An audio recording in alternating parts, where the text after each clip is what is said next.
Hello everyone, FPL Raptor here and welcome back to another video on my YouTube channel. In today's video, we've got my team selection ahead of double game week 26. It's going to be a very exciting few weeks for content here on this channel. We've got triple captaincy in game week 26, we've got free hit in game week 27, and I'll also be creating content around the game week 28 wildcard because there is a big fixture swing coming. If you're excited for all of that upcoming content, please do make sure to like, comment, and subscribe. But without further ado, let's get into today's video.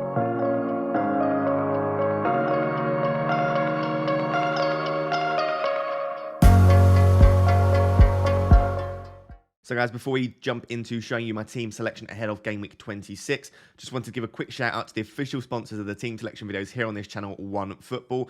As I always say, OneFootball are essentially like a companion app for you throughout the week and also at the weekend when football is on. Whether you want live notifications to your phone, whether you just want a live ticker so that you can keep up to date with the games that you're not watching, whether you want statistics for different teams, statistics for different players, if you want to look at the table for both home and away form, which can be very, very useful in double game weeks when some teams such as Liverpool have 2 home games.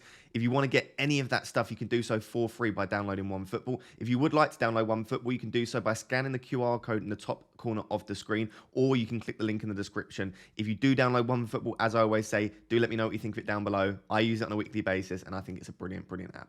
We are back, baby. Game week 25 was finally a good week for me. It's been a rough few weeks, but luckily, as I always say, luckily this season, and specifically in more recent game weeks, I've been getting quite a lot of red arrows, but they're always like 1 and 2k red arrows, and then I'll just get one big green arrow. And the same's happened here again. And to be honest, I don't mind that. If the green arrows that I get are going to be big and the red arrow is going to be small, it should even out in the end. But hopefully this is my opportunity to kick on now. So I did manage to get 83 points in game week 25, and that pushed me from around 62k up to about 38, 39k. Which is absolutely amazing, pushed me well and truly into that top 50k. I'm now 40 points away from the top 10k, and I'm really hoping that with my triple captaincy in 26, with my free hit in 27, I can start to push towards that top 10k and hopefully stay there for the remainder of the season as well. With respect to which players pulled through for me, the defense was absolutely brilliant this week, and this is why people say that double game weeks are a trap, and I do understand if you pick the wrong player, they might feel like a trap.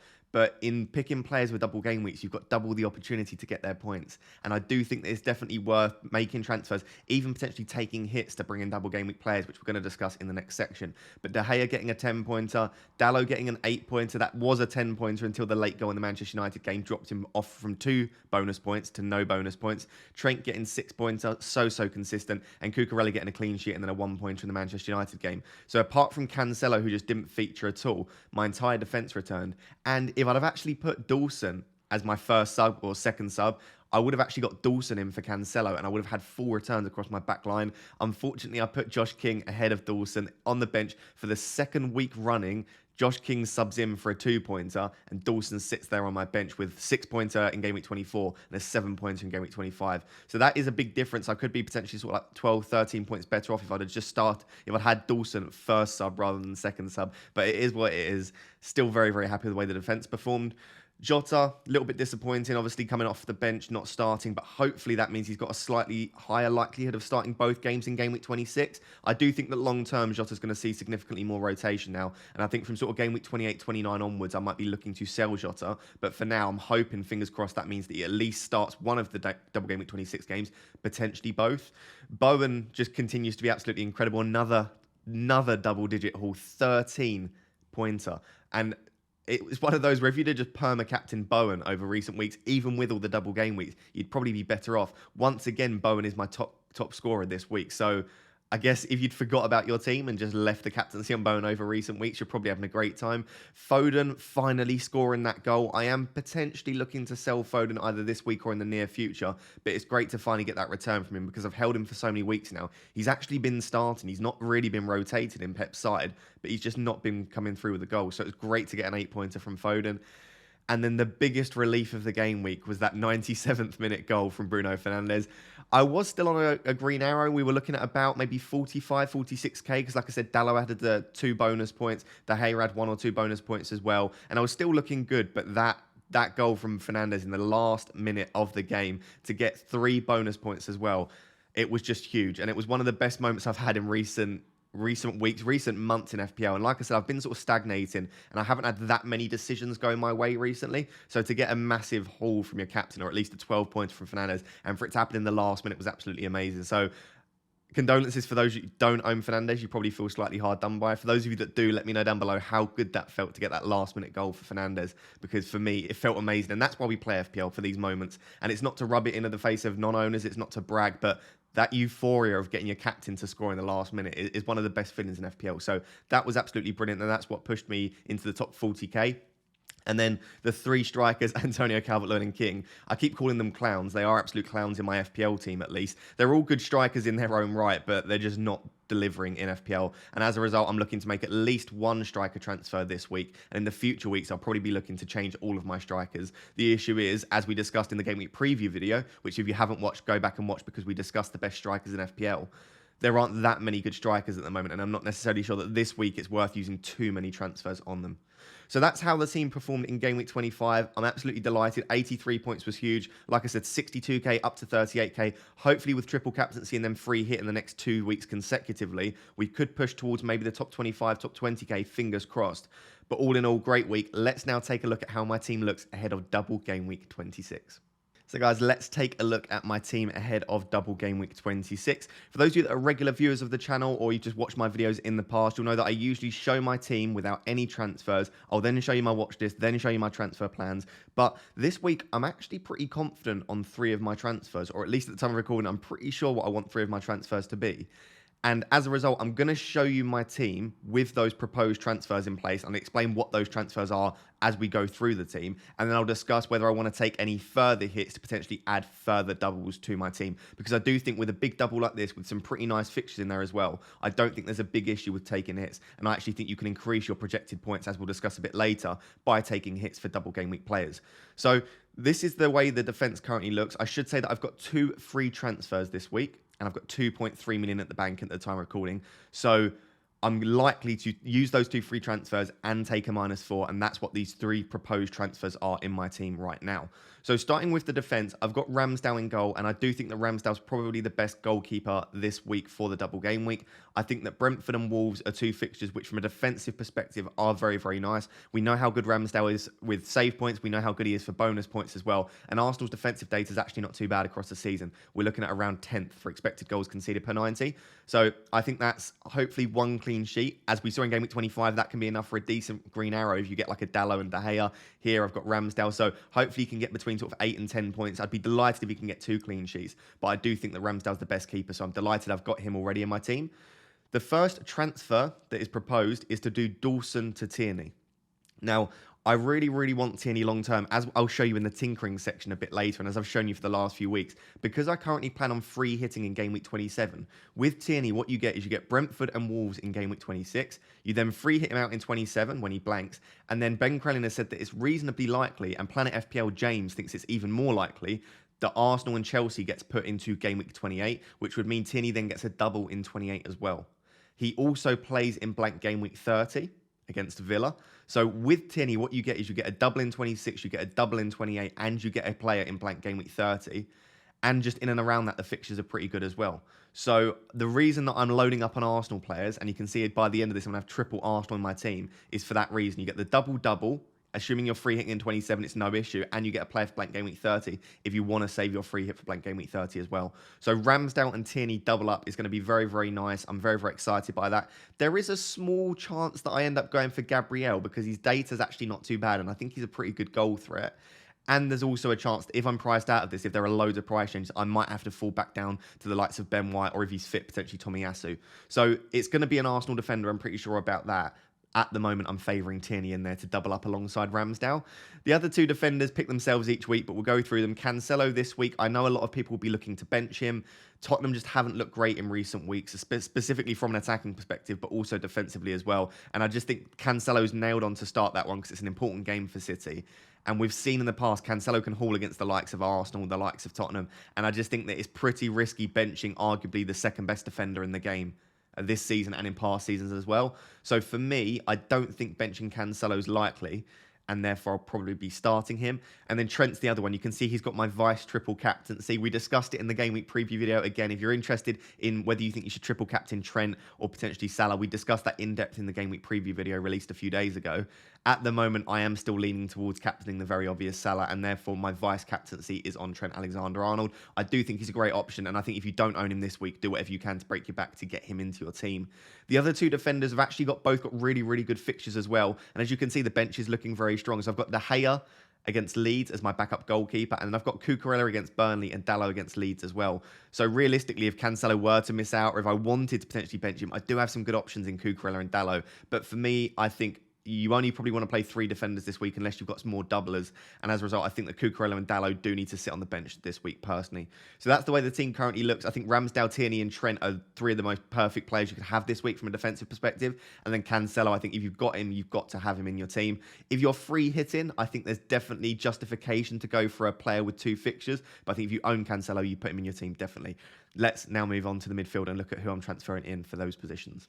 So there is a way that I could potentially get Salah into my team and keep Bruno Fernandes by downgrading a few other positions, maybe getting Broja in up top. But realistically, when I look at my chip strategy and my transfer plan over the future weeks, apart from this immediate week, which is a good fixture for Bruno Fernandes against Leeds, I don't think I necessarily want him or need him in my team.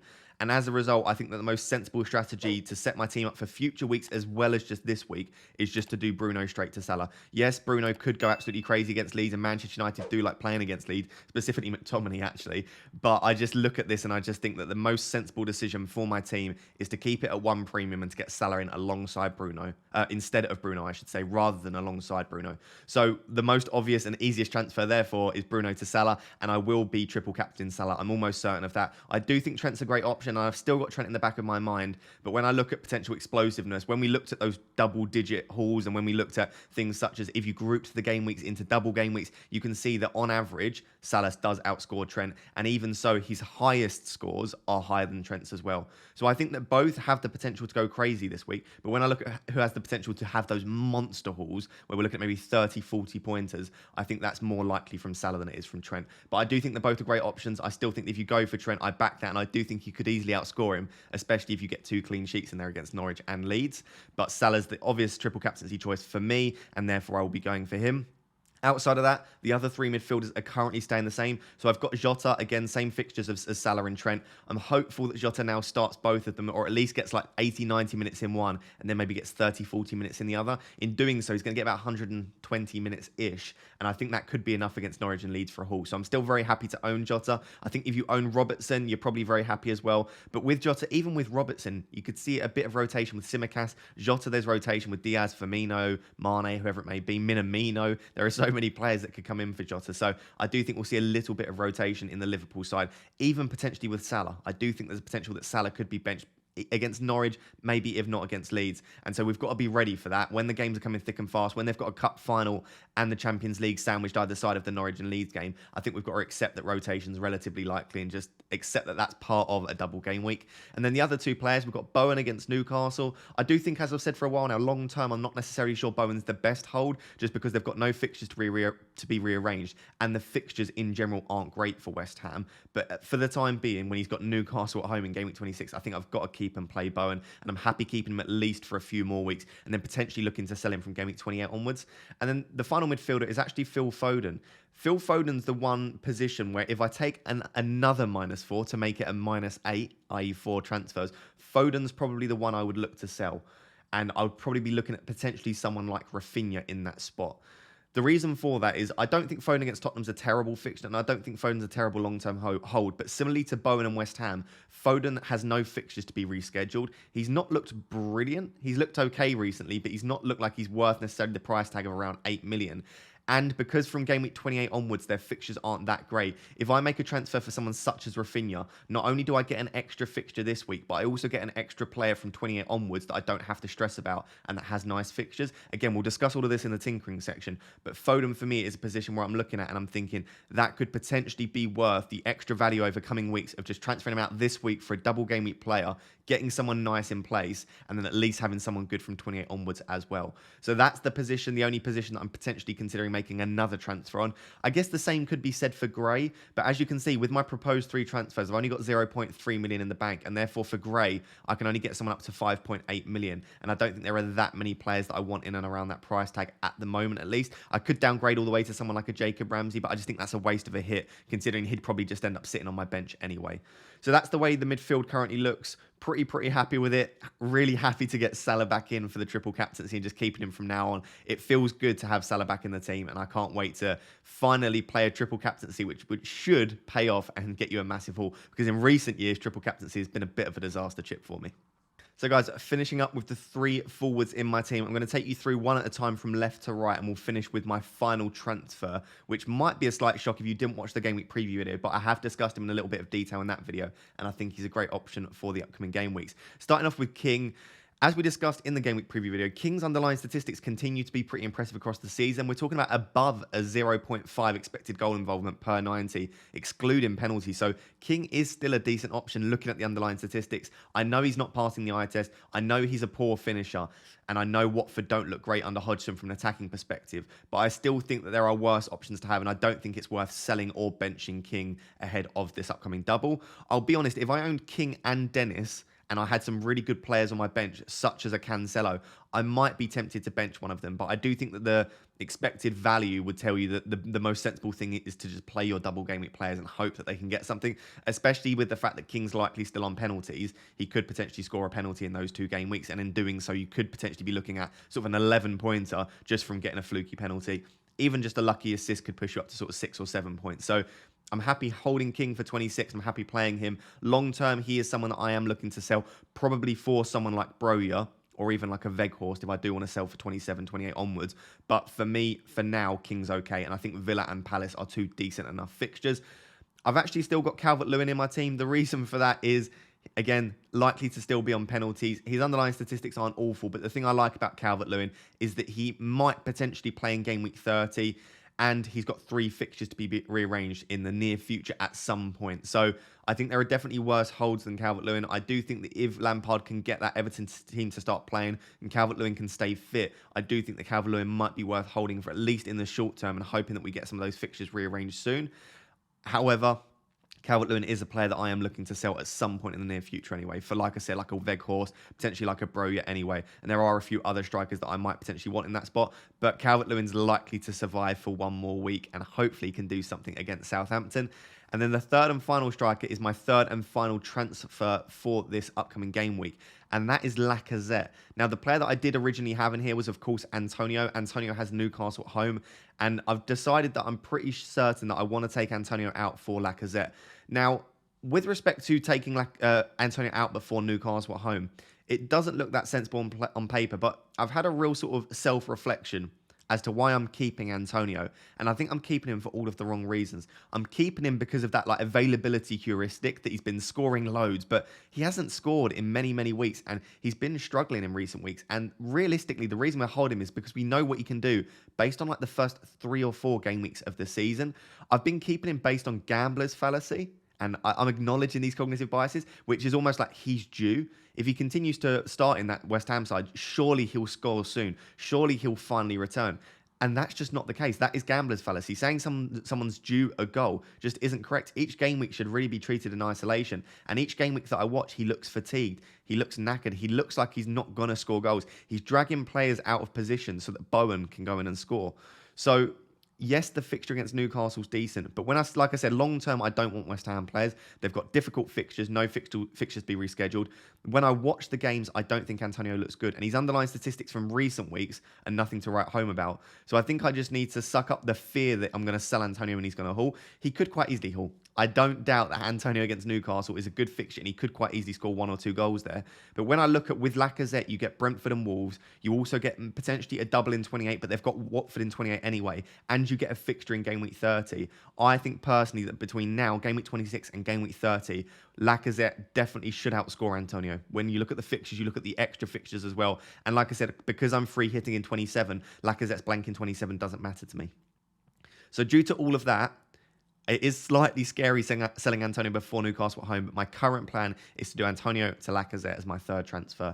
And I think that Lacazette could do fairly well over the upcoming game weeks. He's got a 0.48 non-penalty expected goal involvement per 90 this season. That goes up to around sort of 0.6 when you take into account penalties as well. And Lacazette should still have penalties in the lockup for Arsenal. So I think that Lacazette could do really, really well. And even just with the appearance points over the coming game weeks, he should still tick along nicely too. So my 3 planned transfers, taking all of that into account, is Dawson, Bruno and Antonio out. So taking out two of the West Ham boys and also Bruno, and bringing in Tierney, Salah for triple captaincy and Lacazette as well. And in doing so, I'm getting some extra fixtures in there. I'm getting 3 extra fixtures. I'm getting players in Tierney and Lacazette that I do want longer term from Gameweek 28 onwards as well. And I think the team's in a really, really strong position moving forward. So that is for a -4. I would have Ramsdale, Tierney, Trent, Jota, Salah, King and Lacazette. So I've got 7 doublers in my team for a -4. The final decision is, do I want to take an extra -4, as I said? And the likely one that it would probably be either Foden to Rafinha for an extra -4. And in doing so, like I said, get an extra fixture this week, get up to 8 doublers, and get a player that I want for Game Week 28 onwards. Or potentially, and I think I'm slightly less keen on this, but I am still looking at it, potentially Calvert-Lewin to Jimenez. The reason I say that, again, I'm not necessarily sure that the double this week for Jimenez is fantastic, but Jimenez has a double this week. He's got decent fixtures from Game Week 28 onwards, and he also has a fixture against Leeds in Game Week 30. So again, if I am looking to potentially save my free hit in 30, either Rafinha or Jimenez would be good for that reason, because they play in Game Week 30 as well. So I am tempted by that extra -4, because you not only get an extra fixture this week, but you also get some decent fixtures moving forward and the fixture in Game Week 30 as well. So I'm sort of weighing up that extra -4 at the moment. But at the very least, I'll be taking a -4, potentially a -8. I guess there's a small potential I do Foden and Calvert-Lewin for Rafinha and Jimenez, and maybe go all the way to a -12. I guess we'll discuss that on the live stream tomorrow evening. But at the time of recording, it's going to be a -4. Tierney, Salah and Lacazette in for Dawson, Bruno and Antonio. Now let's discuss what my projected points are for Game Week 26, and we'll also discuss what my plan is for 27 and 28 onwards. So I guess we're just going to do this quick section, more a bit of fun than anything else, but also slightly informative as well, and it gets us slightly excited for the double game week too. So what I'm using here is I'm using the Fantasy Football Fix Assistant Manager feature. If you go to the squad optimization section, and if you go to Assistant Manager, you can find this, and it gives you your projected points for the upcoming game week based on your team, and you can make transfers and see how you can optimize those points as well. So as you can see, plugging in the planned 3 transfers that I want to make for Tierney, Salah and Lacazette, and sorting out my bench, sorting out my captaincy, my team without triple captaincy is projected to get 117 points, which is super cool for Game Week 26. With Salah's triple captaincy, and Salah's projected to get 20 points in Game Week 26. With Salah's triple captaincy, that's projected to hit 137 points for Game Week 26. Again, very, very exciting. That gets me very, very pumped for Game Week 26. What I would say is this is also good if you're trying to decide between bench boost in 26 and also triple captaincy in 26. They project what your bench is likely to get versus your triple captain. So my bench is projected to get 13 points in Game Week 26, whereas captaincy is projected to get 20 points. So that would suggest and go with my gut feeling that maybe triple captaincy is the best option this week, and I should save the bench boost, because the bench boost for 13 points isn't bad, but I would hopefully optimize that above 20 points and beyond. The other 2 things that I just wanted to know is that what would happen if I made those 2 transfers to my projected points? How much does that optimize my team for this week? So Foden to Rafinha actually gets me an additional 2 projected points. If you take into account the fact that that would be for a -4, Foden to Rafinha, according to the fix algorithm, actually would result in a -2 projected points. So that would actually bring down my projected points total. So potentially that would suggest that Foden to Rafinha is not the best move. What I would say is that Rafinha's probably on penalties, so that needs to be taken into account. And also the fact that it's not just for this week that I'd be bringing in Rafinha. I'm also saving a transfer in Game Week 28, 29, and potentially Game Week 30 as well. So across all of those weeks, I actually think the projected points would be significantly higher getting Rafinha in for Foden. But for this specific week, that maybe suggests that it's not necessarily the most optimal move. And then DCL to Jimenez as the second move that I could make. That's actually 4 additional projected points. So the fix algorithm suggests that that might be the optimal move rather than Foden to Rafinha. DCL to Jimenez might be the one instead. And again, similarly to Rafinha, that would be for future game weeks as well. And therefore, the projected points gain might be even higher than that. So I guess it's just a quick section to show you that it's pretty cool that you can look at your projected points. If you want to do so, just head over to fantasyfootballfix.com and do it. I think there are other websites you can do it, such as like FPL Review. I think you can do this as well. There are a few other optimization websites where you can see what your projected points are. Like I said, it also optimizes your transfers as well, and it tells you the best transfers for you based on your team. So you can maybe get some like transfer advice, which might be useful. And in doing so, hopefully optimize your team for Double Game Week 26. Let me know if you do use this squad optimization feature. Is anyone projected to get more than 137 points with triple captaincy? I would be absolutely delighted if we hit 100 points, let alone 137 points. So now all of that's been said, what we're going to do for this final section, as we always do, we'll do a bit of a live tinker. I'll show you what my team looks like with those moves. I'll potentially show you what it looks like if I do the Foden to Raf and the DCL to Jimenez move, and we'll discuss Game Week 28 and beyond as well. So guys, as always in this final section, just a bit of a live tinker. I've done this a lot over recent weeks, and I'm cautious of repeating myself too much. But for those of you that are new to the channel, or you just want a reminder of what my plan is, I just want to show you, and it has updated slightly, of course. So what I've done is I've plugged my team in for Game Week 26 with those 3 transfers, Tierney, Salah, and Lacazette in. What I've also done is I've just plugged in that Foden to Rafinha move, just to show you why I'm considering it, and what that would do for my team from Game Week 28 onwards, and why I think it might potentially be worth doing either Foden to Rafinha or Calvert-Lewin to Jimenez. Now, obviously, if Rafinha's not fit, I know he did have a potential injury doubt, then Calvert-Lewin to Jimenez might be the move, or I just don't take that extra -4. So this is the way the team currently looks for Game Week 26. Very, very happy with it. If I do make the extra Rafinha move, it'll be 8 doublers for a -8, and I think they're 8 good doublers as well, because I think some people say I've got doublers and they're pretty rubbish doublers. I think they're 8, actually, all of them are very, very good doublers.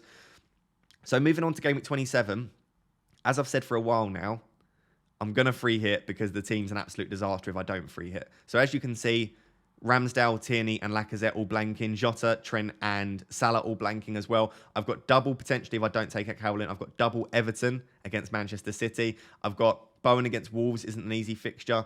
And King against Manchester United. Rafinha against Tottenham. Like, it's not a very good looking team. I think I would get a massive red arrow if I didn't free hit. And I also just think free hit 27 is great. You can load up on Saints players against Norwich, load up on Tottenham players against Leeds. You can load up on Manchester United players. I could get Bruno Fernandes or Ronaldo back in against Watford. I can get De Bruyne against Everton. I could get Foden back if I wanted to for Game Week 27. So I think the team needs a free hit in 27, and also Burnley, double game week in 27 as well. I just think it's a very, very good week to be aggressive. It's a blank game week and a double game week, and you don't get that very often, so you can remove your blankers, you can attack with doublers, and I just think that my team will look very, very good for Game Week 27. So if you're excited for Game Week 27 free hit content, by the way, do make sure you subscribe, because we'll have some free hit content for Game Week 27 in next week's content. So that's what the team looks like for 27. So I'll free hit in 27. That means I'll go into Game Week 28 with 1.6 million in the bank and 1 free transfer. So let's just set the team up, if I don't make any transfers, what the team would look like. So I'd get Cucurella in probably for, let's say, for King, like that. And that's what the team would look like probably with 1 free transfer without making any transfers for Game Week 28. The reason, as I said, that I like having Rafinha in for Game Week 28 and beyond is, as you can see, he's got Leicester in 28, but then they've got Norwich in 29. He plays in blank Game Week 30 against Wolves, and I might want to save that free hit in blank Game Week 30. Then after blank Game Week 30, Southampton, Watford, and they have fixture to be rearranged as well for Leeds. So I think that Rafinha is a very, very good option, and I just think that it might potentially be worth selling Foden in 26, because I get the extra fixture in 26. I get Rafinha from 28 onwards for the nice fixture, and I get him in blank Game Week 30 if I do want to save that free hit. City's fixtures aren't terrible. They've got Manchester United, then Palace, Brighton, Burnley, Liverpool, Wolves. But I think as Manchester City continues to do well in the Prem, they'll wrap up the Premier League fairly soon, you would think. And in so, I think they might potentially rest Foden and a few of the key players in the Premier League a little bit more often and save them for the Champions League, because clearly that's what Pep is going for. And I think the Premier League will be locked up relatively soon for Manchester City. So I do think that Foden, due to rotation reasons, due to just not performing that well anyway, I might want to sell him. And if I get Rafinha in for Foden, I'm also saving a bit of money. So that's why I've got that in the back of my mind. So as I said, this is the way the team looks for 28. As I said, Arsenal and Chelsea are potentially going to get a double game week in 28 as well. So I would have Ramsdale, Tierney, and Lacazette for Watford at the very least, and then potentially an extra fixture against Chelsea as well. So I might have 3 doublers there. And then I'd probably want to bring in a Chelsea defender for that reason. They've got great fixtures, and they might have a double. So I've got 1.6 million in the bank. So my free transfer would probably be Dalot to James.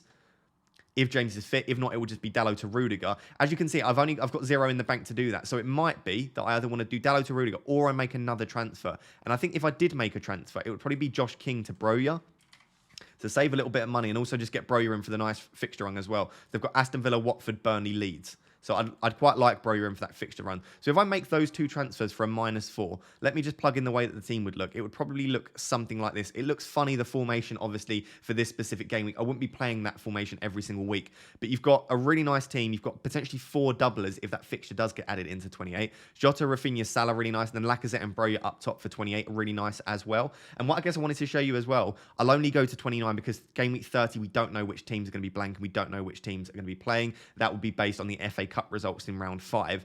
But if I just show you what the team will look like for game week 29 now, let me set it up the way that I would probably field the team. So I would get Bowen back in for Cucurella probably, and I'd probably leave it as something similar to that. So I've got Calvert-Lewin on the bench against Wolves, is a decent fixture to have a sub for.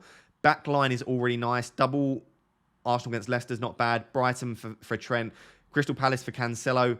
Reece James against Newcastle. I might potentially want to load up on a double Chelsea defence here. I might want to use this opportunity to take out Cucurella. I've got 0.6 in the bank, so I might not quite be able to afford Rudiger. But it might be that, yeah, I wouldn't quite be able to afford it. But I might want to try and get a second Chelsea defender in here potentially if I can find a way to swing the funds. Then I've got a midfield of Jota, Rafinha, Salah and Bowen. This is when I'm going to be happy that I brought in Rafinha. He's got some really nice fixtures. Norwich is a nice one in particular. And then Lacazette and Broja up top against Leicester and Watford as well. So the team for 28 and 29 actually looks really, really good considering that I'm not playing my wildcard, and a lot of people will be wildcarding into that fixture swing. If I plan in advance, and if I take a couple of hits in 26 and then potentially one hit in 28, I can actually navigate the 28 fixture swing fairly well. And that's why I also like having my Arsenal players for 26 and 28, because they've got the great fixtures in 26, they've got the great fixtures in 28, and they've got nice fixtures from 29 onwards as well. And in doing so, I think what you get with Arsenal players is you get the ability to navigate fixtures which others might struggle with, assuming you can free hit in 27, because of course they don't play in 27, and that can cause you an issue if you're not free hitting. So I'm really happy with my plan moving forward. I think the team looks good. I think the plan looks good.